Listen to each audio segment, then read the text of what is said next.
O presidente do Sudão do Sul está na África do Sul para conversações com o presidente Cyril Ramaphosa num momento particularmente dedicado para o processo de paz no país.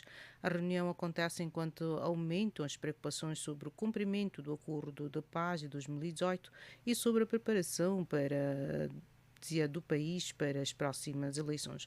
O acordo que procura pôr fim a anos de conflito e instabilidade política ainda enfrenta vários obstáculos, incluindo questões relacionadas com a integração das forças de segurança, a preparação das instituições e a criação de condições para uma participação política aberta. Cyril Ramaphosa desempenha um papel importante neste processo por presidir ao Comitê Ad hoc de alto nível da União Africana sobre o Sudão do Sul.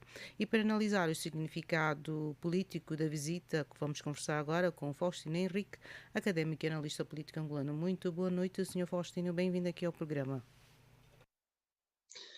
Boa noite para si, Maria Massamo. Boa noite também para os ouvintes do Canal África. Sim, Sr. Faustino.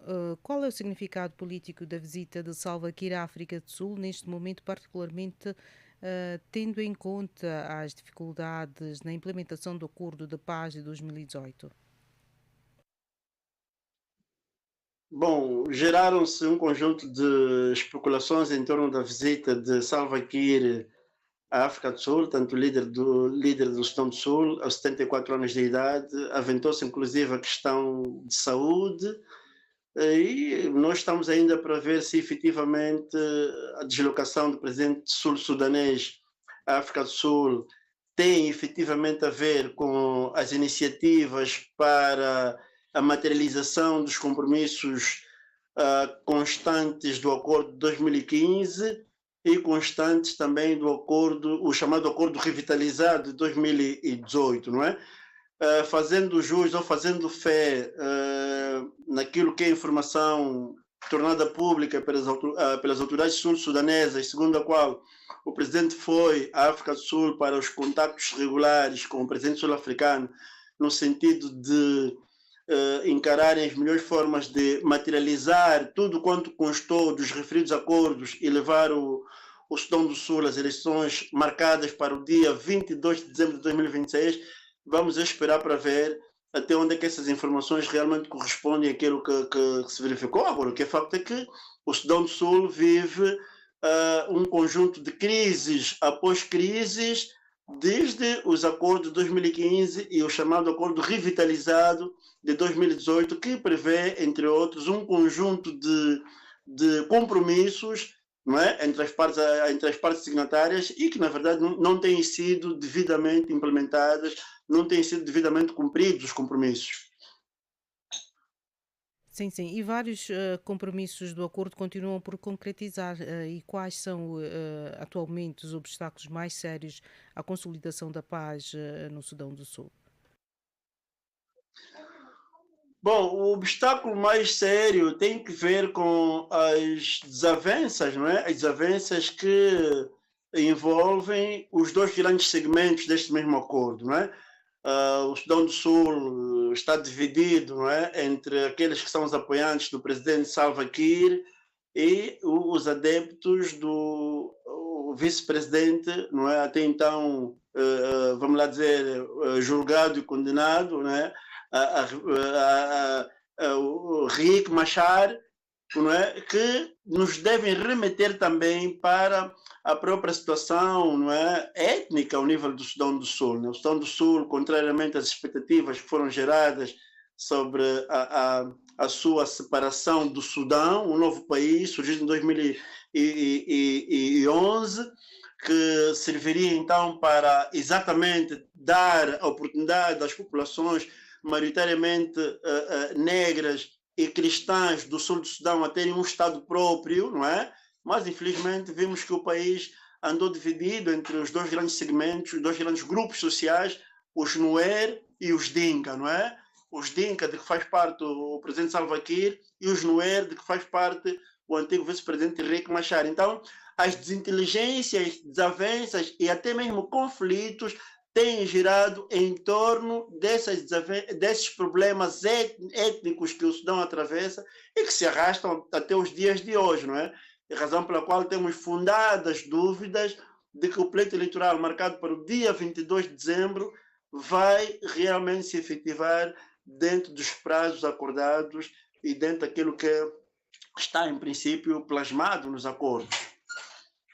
Sim, sim. E a integração das forças de segurança continua a ser uma questão sensível. Por que razão esta componente é fundamental para impedir que divergências políticas voltem a transformar-se em conflitos armados?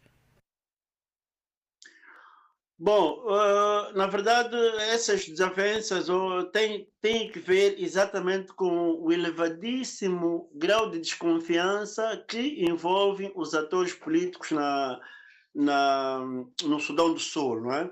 Então, o Sudão do Sul vive uma crise de confiança entre os signatários do acordo e, por essa razão, alguns atores africanos, nomeadamente a África do Sul, na pessoa do presidente Cyril Ramaphosa, a própria União Africana, na pessoa do presidente da Comissão Executiva, não é, da instituição africana, o presidente em exercício da União Africana, e aqueles atores que a nível da região e que, na verdade, jogaram um papel fundamental para a efetivação do acordo. Estamos aqui a falar do primeiro-ministro etíope Abiy Ahmed, devem, na verdade, continuar a jogar um papel fundamental, um papel ativo, no sentido de levar as partes ao respeito e ao compromisso do que foi acordado, sob pena de todo o processo descarrilar e, mais uma vez, daqui a sensivelmente 3 ou 4 meses, vermos um processo eleitoral mais uma vez a descarrilar, mais uma vez a ser adiado. Esperemos que isso não aconteça e que, na verdade, as partes assumam as suas responsabilidades e os mediadores ou facilitadores do diálogo desempenhem também o papel esperado. Sim, sim. E Ramaphosa e a União Africana têm procurado aproximar as partes, não é? Como mesmo mencionou. Que influência poderá a África do Sul exercer sobre o governo e a oposição do Sudão do Sul?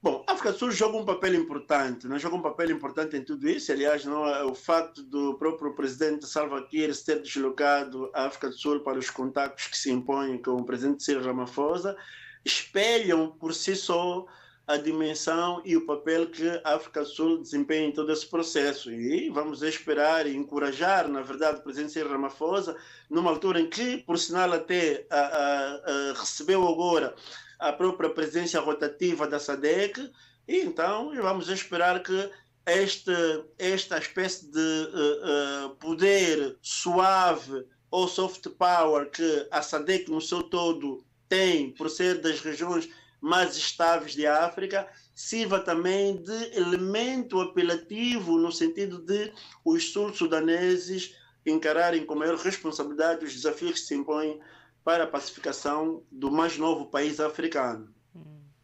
Sim, sim. E qual é o maior risco neste momento? Um adiamento ou um processo eleitoral contestado? Ou um eventual regresso à violência? O que é que deve ser feito para evitar este cenário? Bom, há um grande risco realmente do processo marcado para dia 22 de dezembro de 2026 não se efetivar ou encontrar, digamos assim, muitas dificuldades, porque na verdade estamos a ver um processo a caminhar, não é? Com os sobressaltos, elevado grau de desconfiança e uma espécie de preparação das partes para o que pode advir de forma adversa a todo esse processo, né? Penso que as partes estão a preparar-se estão a preparar-se também para o pior no que diz respeito à própria efetivação de todo o curso que deverá levar às eleições. Portanto, há aqui uma situação que inspira muitos cuidados, que inspira muita atenção e sobre o qual, obviamente, a União Africana e demais players a nível do continente deviam, obviamente, seguir com atenção, desempenhar o papel esperado para que o Sudão do Sul não volte a conhecer a guerra civil que se abateu sobre o país pouco depois da sua independência, no ano de 2011. Muito obrigada, Sr. Faustino, pelas suas análises e continuação de uma boa noite para si. Boa noite também para si e para os ouvintes do Canal África. Obrigada. E estas foram as palavras de Faustino Henrique, académico e analista político angolano, falando a partir de Luanda, Angola. Fica-se aqui com Jacob Tivani com as notícias do desporto.